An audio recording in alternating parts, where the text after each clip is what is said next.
السلام علیکم ورحمۃ اللہ وبرکاتہ۔ بسم اللہ الرحمن الرحیم۔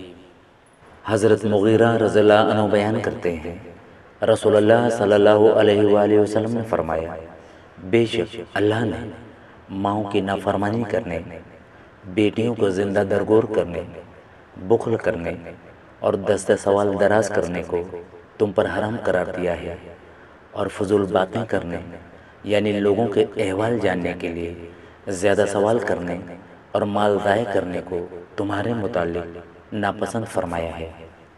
حضرت ابو ہریرہ رضی اللہ عنہ بیان کرتے ہیں، رسول اللہ صلی اللہ علیہ وآلہ وسلم نے فرمایا، اللہ کی قسم وہ مومن نہیں، اللہ کی قسم وہ مومن نہیں، اللہ کی قسم وہ مومن نہیں۔ عرض کیا گیا، اللہ کے رسول کون مومن نہیں؟ آپ صلی اللہ علیہ وآلہ وسلم نے فرمایا، جس کی شرارتوں سے اس کا پڑوسی محفوظ نہیں۔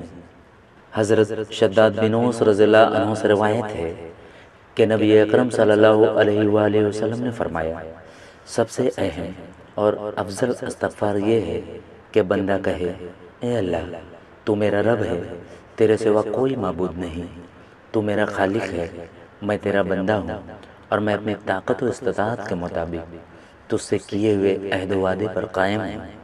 میں اپنے گناہوں کے شر سے تیری پناہ چاہتا ہوں، میں اپنے ہر قسم کے گناہوں کا اعتراف کرتا ہوں اور اپنے آپ پر تیری نوازشات کا اقرار کرتا ہوں، لہٰذا مجھے معاف فرما، کیونکہ تیرے سوا کوئی گناہ معاف نہیں کر سکتا۔